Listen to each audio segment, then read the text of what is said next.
परमेश्वर यीशु मसीह के अंदर बने रहने वाले मेरे प्रिय भाइयों और बहनों, यीशु मसीह के नाम से मैं आपका स्वागत करता हूँ। मुझे इस समय संदेश बांटने का मौका मिला, इसके लिए मैं परमेश्वर का धन्यवाद देता हूँ, स्तुति करता हूँ। आज के दिन मैं बांटने वाला संदेश 3 लोगों की जिंदगी के बारे में है और उनकी परिस्थितियों के बारे में है। अमेरिका देश में एक सैमुअल शूमेकर करके परमेश्वर का जन रहते थे। वो मनुष्य की 3 स्थितियों के बारे में बोलते थे। उसमें से एक स्थिति साधारण स्थिति है, उसे कहते हैं लेवल ऑफ इंस्टेक्ट। एक और परिस्थिति मनुष्य के मन के हिसाब रहने की परिस्थिति, ये कहते हैं लेवल ऑफ कॉन्शियस। एक परिस्थिति मनुष्य परमेश्वर से अनुग्रह पाकर रहने वाली स्थिति। इन 3 परिस्थितियों को देखते समय इफिसियों की पुस्तक उधर प्रेरित पौलुस लिखने वाले कार्य को अभी हम देखेंगे। इफिसियों की पुस्तक 2 अध्याय 3 वचन को हम सब लोग मिलकर पढ़ेंगे। इनमें हम भी सबके सब पहले अपने शरीर की लालसाओं में दिन बिताते थे और शरीर और मन की मनसाएं पूरी करते थे और लोगों के समान स्वभाव ही में क्रोध की संतान थे। हम दुनिया को देखते वक्त हम देखते हैं कि लोग अपनी मर्जी से वो अपनी जिंदगी को जीते हैं। अपनी मन मर्जी से जीना, ऐसी जिंदगी हम वचन में देखेंगे। उत्पत्ति की किताब 3 अध्याय 6वें वचन में हम देखते समय आदि में परमेश्वर ने मनुष्य को बनाया, आदम और एवाल को बनाया। वे आशीर्वाद के साथ रहें और इस दुनिया को वो अधिकार में रखे, इसीलिए उनकी रचना परमेश्वर ने की।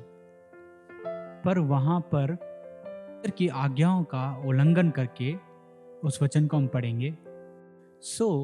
जब स्त्री ने देखा कि उस वृक्ष का फल खाने में अच्छा और देखने में मनभाऊ और बुद्धि देने के लिए चाहने योग्य भी है, तब उसने उसमें से तोड़कर खाया और अपने पति को भी दिया और उसने भी खाया।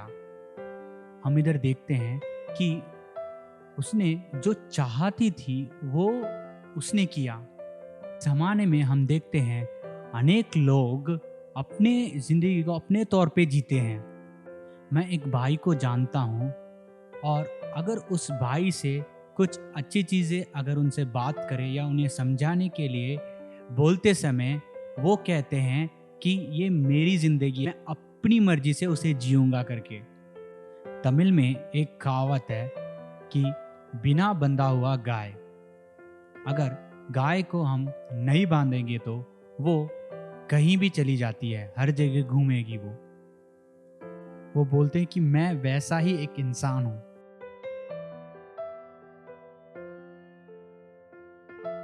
आजकल बहुत सारे लोग वैसे ही जिंदगी बिताते हैं, जैसे कि माता पिता बच्चे बिना नियंत्रण के रहते हैं। इसी को एफिसियों की पुस्तक कहती है, वो अपनी जिंदगी को अपने तौर पे ही जीते हैं। अस्थिर परिस्थिति के बारे में बोला गया है, उनके अंदर कोई भी नियंत्रण नहीं है। इस तरह के लोगों को हम देखते हैं। इन तरह के लोगों के अंदर ना ही कोई शांतिपन है, कि में पाप ने उनको जकड़ा और उनको दबाए हुए रखा है। अगर इसे समझाया जाए तो ये एक गंदे नाले में रहने जैसा है। आजकल अनेक परिवार ऐसी ही परिस्थिति में फंसे हुए हैं। दूसरा, आप पढ़ते समय और लोगों के समान स्वभाव में ही से क्रोध की संतान थे, परंतु परमेश्वर ने जो दया का धनी है, अपने उस बड़े प्रेम के कारण जिससे उसने हमसे प्रेम किया, जब हम अपराधों के कारण मरे हुए थे तो हमें मसीह के साथ जिलाया। तीतुस 1:15 में लिखा हुआ है। हम सब पढ़ेंगे तीतुस 1:15। शुद्ध लोगों के लिए सब वस्तुएं शुद्ध हैं, पर अशुद्ध और अविश्वासियों के लिए कुछ भी शुद्ध नहीं, वरन उनकी बुद्धि और विवेक दोनों अशुद्ध है। कुछ लोगों के मन भी अशुद्ध होते हैं। उनके विवेक के हिसाब से, अपने मन के हिसाब से रहने वाले अनेक लोग हैं इस दुनिया में। वो बोलते हैं मेरे को कोई ज़रूरत नहीं है, मेरे को परमेश्वर की ज़रूरत नहीं है, क्योंकि मैं अपने मन के हिसाब से सही हूँ करके। ऐसे सोचने वाले बहुत। ऐसे ही एक परमेश्वर के जन, वो पहले परमेश्वर से आने से पहले, वही पौलुस, वो अपनी ज़िंदगी में एक अच्छा यहूदी है, वचन को पूरी तौर पे जानने वाला एक यहूदी। उसके मन के अंदर था कि मैं एक अच्छा व्यक्ति हूँ करके, मैं वचन के हिसाब से अपनी ज़िंदगी जीता हूँ और मैं एक यहूदी हूँ करके उसके अंदर घमंड था।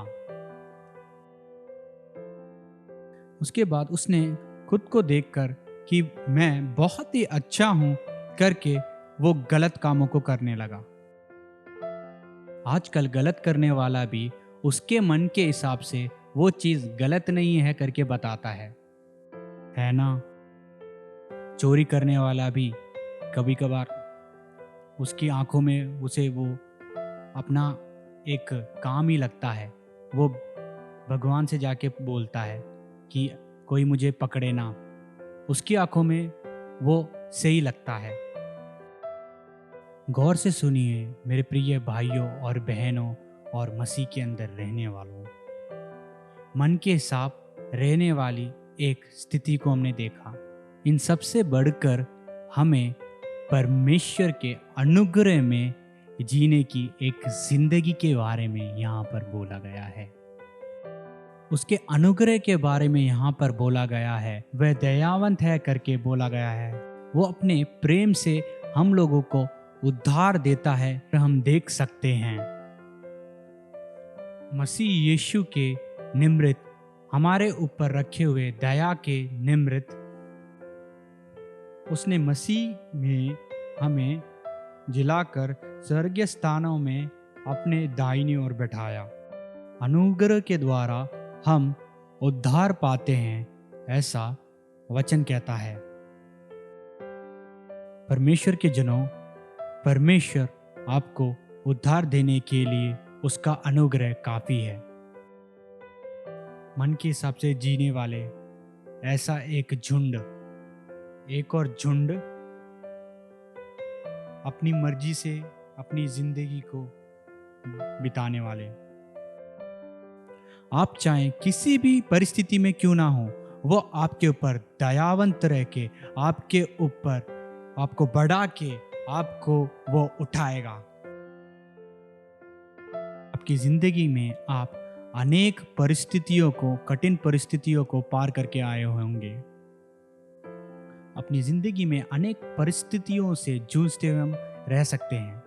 परमेश्वर यीशु मसीह से अनुग्रह के लिए मांगते वक्त, अगर आप उससे अनुग्रह मांगेंगे तो वचन में हम देखते हैं दाऊद करके एक राजा था।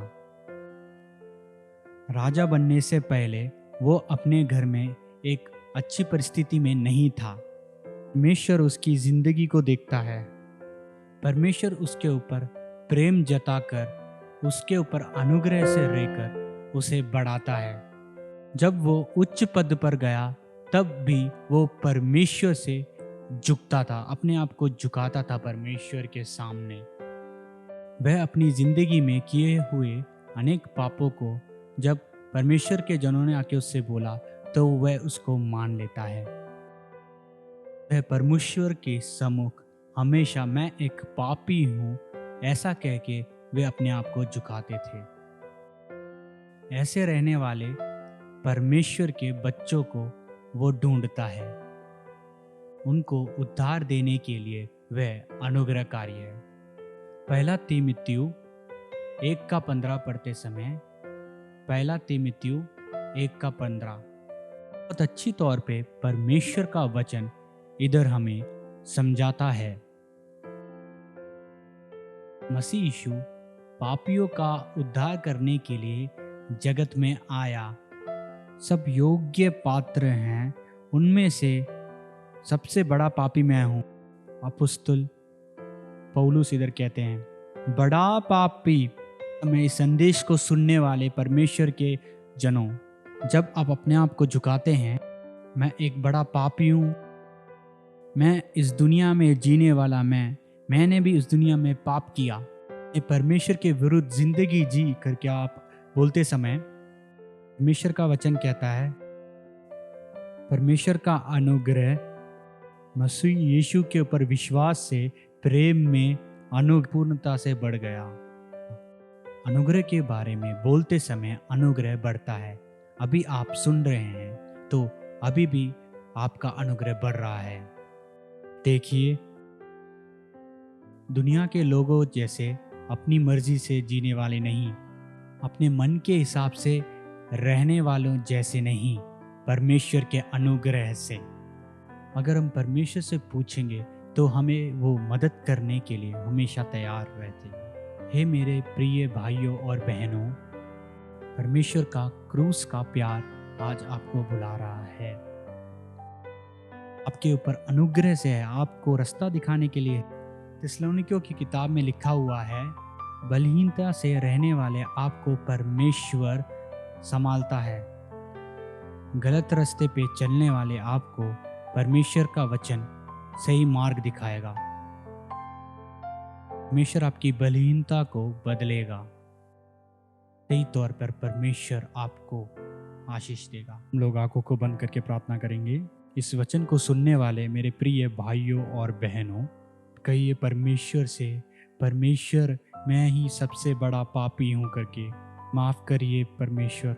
जब आप ऐसा कहते समय परमेश्वर आपकी ज़िंदगी में आएंगे, परमेश्वर का अनुग्रह आपके ऊपर डाला जाएगा, परमेश्वर का आशीर्वाद आपके ऊपर डाला जाएगा।